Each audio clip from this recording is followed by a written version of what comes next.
আসসালামু আলাইকুম everyone, welcome to কৃষি উজ্জাহিদ। কেমন আছেন আপনারা? আশা করি সবাই ভালো আছেন। তো দীর্ঘ 4 দিন বৃষ্টির পর আজকে আমার সবজি প্রজেক্টে যাইতেছি দেখার জন্য। দেখেন যাওয়ার যে রাস্তা, সেখানে পানির কী অবস্থা, প্রায় হাঁটু পানি হয়ে গেছে। প্রচুর বৃষ্টি ছিল, সেটা সবাই জানেন। দেখেন বৃষ্টি আর বাতাসে কলা গাছগুলি ভেঙে পড়ে আছে। ছোট্ট একটা পুকুর ছিল আমার প্রজেক্টের পাড়ে, সেখান থেকে কিছু মাছ ছিল, সেগুলোও সব বের হয়ে গেছে। পুকুর থেকে পানি আমার ধান খেতে যাইতেছে অলরেডি। দেখেন আলহামদুলিল্লাহ 210% জায়গাতে ধান করছি, আনসিজনাল, খুবই ভালো ধান হয়েছে। হাঁটতে হাঁটতে পায়ের কাছে দেখি একটা শোল মাছ। তো পরবর্তীতে 2টা পেলাম। দেখেন ভালো একটা সাইজের।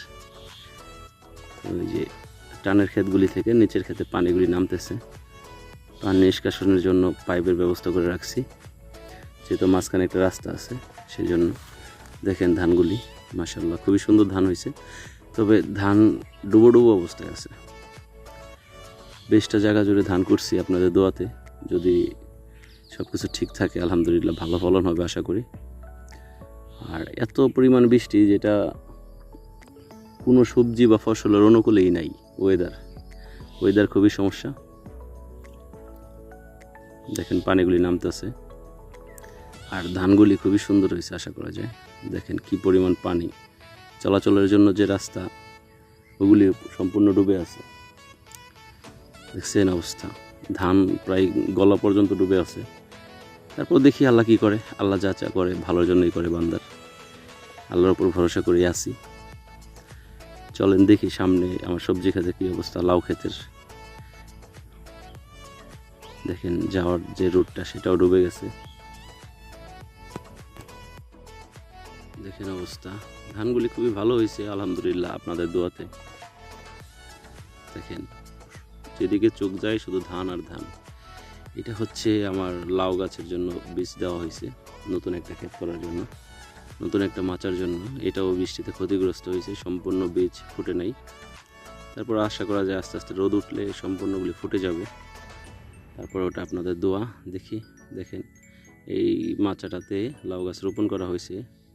এটা হচ্ছে আপনার পাতাকপি বীজ তলা পাতাকপির হইতেছে। এটাও ক্ষতিগ্রস্ত হয়েছে, প্রচণ্ড বৃষ্টি, একটানা 4 দিন 5 দিন। তো তারপরে দেখি কি হয়, আল্লাহ কি করে।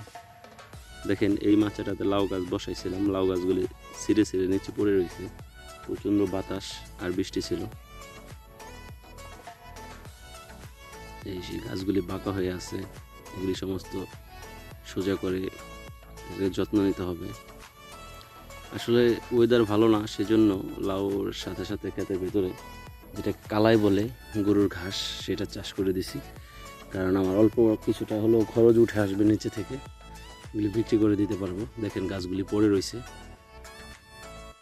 সর্বোপরি একটা কথা হচ্ছে, দেখেন কিছু গাছে লাউ আইসা পড়ছে আলহামদুলিল্লাহ, কিছু গাছ মাচায় উঠতেছে। যেগুলি পড়ে আছে এগুলো মাচা উঠে যাবে সোজা করে দিলে। দেখেন প্রচুর বৃষ্টিতে যেন পানি বেঁধে না থাকে, সেজন্য ড্রেন করে দেওয়া হয়েছে সম্পূর্ণ মাচার নিচ দিয়ে, পানিগুলো যেন বের হয়ে যায়। ড্রেনেজ ব্যবস্থা না থাকলে অবশ্যই গাছ ক্ষতিগ্রস্ত হতো। ড্রেনেজ ব্যবস্থা থাকার কারণে গাছগুলি ক্ষতিগ্রস্ত হতেছে না, আপনাদের দোয়া। কারণ আপনি যে কাজই করেন, প্রথমে এইটার অসুবিধা যেগুলি হবে সেগুলি প্রথমে এটা চিন্তা করতে হবে।